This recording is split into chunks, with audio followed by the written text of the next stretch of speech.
द्रौपदी मुर्मू ने आज देश के 15वें राष्ट्रपति के रूप में शपथ ली। संसद के सेंट्रल हॉल में चीफ जस्टिस एनवी रमना ने उन्हें पद और गोपनीयता की शपथ दिलाई। मैं द्रौपदी मुर्मू ईश्वर की शपथ लेती हूँ कि मैं श्रद्धापूर्वक भारत के राष्ट्रपति पद का कार्यपालन करूंगी। शपथ लेने के बाद निवर्तमान राष्ट्रपति रामनाथ कोविंद और द्रौपदी मुर्मू ने अपनी कुर्सी बदली। सेना के तीनों अंगों ने नई राष्ट्रपति द्रौपदी को सलामी दी। द्रौपदी मुर्मू ने बतौर राष्ट्रपति अपने पहले संबोधन की शुरुआत जोहार और नमस्कार से की। उन्होंने कहा कि भारत में गरीब न केवल सपने देख सकता है बल्कि उन सपनों को पूरा भी कर सकता है। ये हमारे लोकतंत्र की ही शक्ति है कि दूर सुदूर आदिवासी क्षेत्र में पैदा हुई बेटी भारत के सर्वोच्च संवैधानिक पद तक पहुंच सकती। द्रौपदी मुर्मू देश की पहली महिला आदिवासी और दूसरी महिला राष्ट्रपति हैं। इससे पहले प्रतिभा पाटिल देश की पहली महिला राष्ट्रपति रह चुकी हैं। द्रौपदी मुर्मू आजादी के बाद जन्म लेने वाली पहली और सबसे कम उम्र की राष्ट्रपति भी हैं। शपथ ग्रहण समारोह के बाद द्रौपदी मुर्मू पहली बार बतौर राष्ट्रपति आज राष्ट्रपति भवन पहुंची। संसद भवन से राष्ट्रपति भवन तक राष्ट्रपति के निजी अंगरक्षक पूरे प्रोटोकॉल के साथ राष्ट्रपति द्रौपदी मुर्मू के साथ रहे। राष्ट्रपति द्रौपदी मुर्मू जब राष्ट्रपति भवन जा रही थीं, तब उनके साथ पूर्व राष्ट्रपति रामनाथ कोविंद भी थे। राष्ट्रपति भवन परिसर में पहली बार आधिकारिक तौर पर राष्ट्रपति द्रौपदी मुर्मू को सलामी दी गई।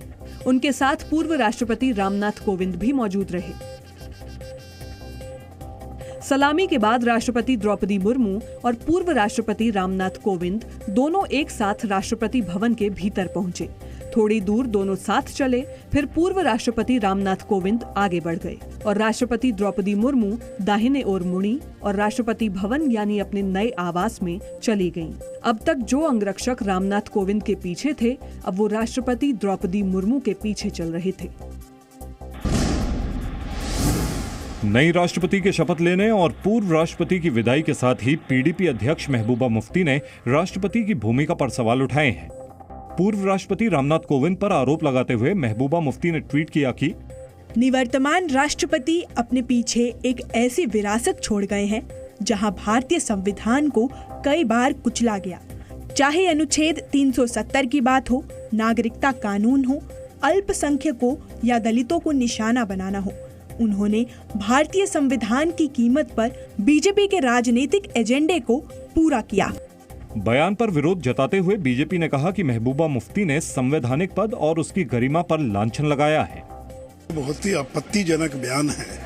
इतनी ओछी और छिछली बात जो है किसी के बारे में कहना, वो भी उनके रिटायरमेंट के बाद कहना, ये बहुत ही अपमानजनक का, बहुत ही निंदनीय है। पश्चिम बंगाल शिक्षक भर्ती घोटाले में गिरफ्तार मंत्री पार्थ चटर्जी को लेकर राज्य की सीएम ममता बनर्जी ने चुप्पी तोड़ी है। ममता ने कहा कि वो भ्रष्टाचार का समर्थन नहीं करती। अगर किसी ने गलती की है तो उसे कड़ी सजा मिलनी चाहिए। सत्यटा यदि केउ दोषी प्रमाणित হয় তাকে যাবজ্জীবন কারাদণ্ড দিলেও आई डोंट माइंड।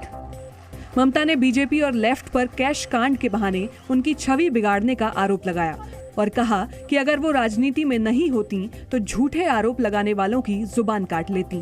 तो बोलते पारेन কেন আমার ছবি দিয়ে টাকার পাহাড় দেখিয়ে সারা কলকাতায় যে প্রচার ছড়িয়েছে সিপিএম আর বিজেপি, তাদের এত বড় ঔদ্ধত্য অহংকার, আমি যদি আজ রাজনীতি না করতাম আমি জিভটা কেটে ফেলতে পারতাম। इस बीच स्पेशल कोर्ट ने पार्थ चटर्जी की कस्टडी पर फैसला सुरक्षित रख लिया है। ईडी ने अदालत में भुवनेश्वर एम्स की रिपोर्ट पेश करते हुए पार्थ चटर्जी की 14 दिनों की कस्टडी मांगी है। भुवनेश्वर एम्स की रिपोर्ट में बताया गया है कि पार्थ चटर्जी फिट हैं और उन्हें तत्काल इलाज की कोई जरूरत नहीं है। पार्थ चटर्जी को आज सुबह ही मेडिकल जांच के लिए भुवनेश्वर लाया गया था। संसद में तख्तियां दिखाकर प्रदर्शन करने और स्पीकर की अवमानना करने के आरोप में कांग्रेस के 4 सांसदों पर कड़ी कार्रवाई हुई है। मणिक्कम टैगोर, ज्योतिमणि, राम्या हरिदास और टीएन प्रतापन को पूरे सत्र के लिए लोकसभा से निलंबित किया गया है। स्पीकर ने चेतावनी दी थी, लेकिन इसके बावजूद कांग्रेस के कई सांसद लगातार नारेबाजी और प्रदर्शन करते रहे। 6 दिन का बाद आज सरकार का गवर्नमेंट काम पे आया।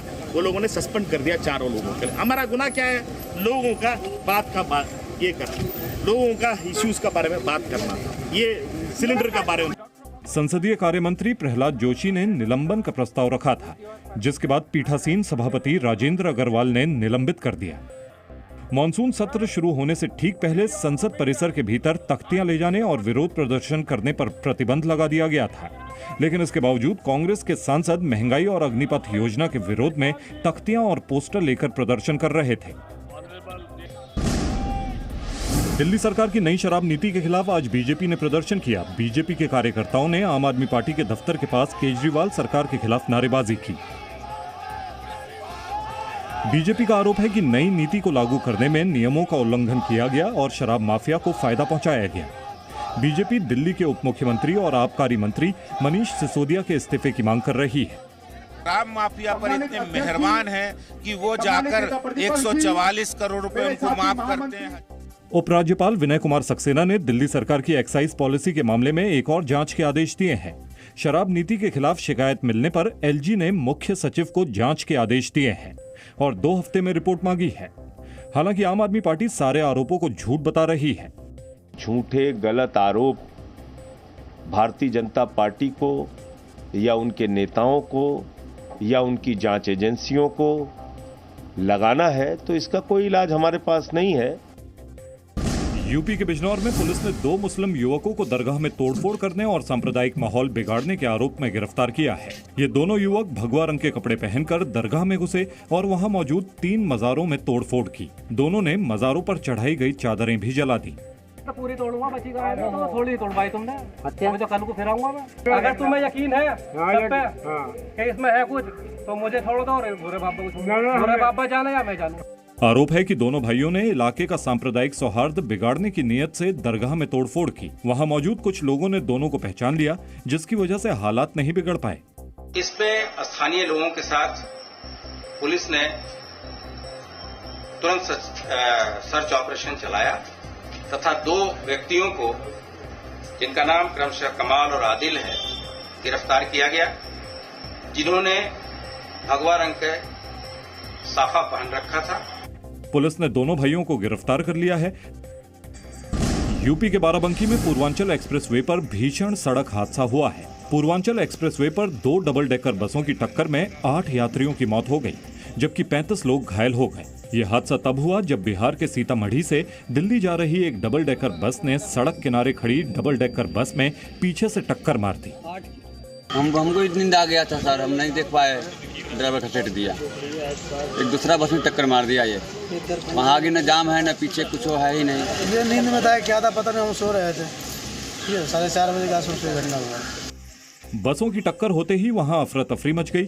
आसपास के लोगों ने राहत और बचाव का काम शुरू किया और घायलों को इलाज के लिए पास के अस्पताल में भर्ती करवाया गया। गंभीर रूप से घायल यात्रियों को इलाज के लिए लखनऊ भेजा गया है। मुख्यमंत्री योगी आदित्यनाथ ने ट्वीट कर हादसे पर दुख जताया है।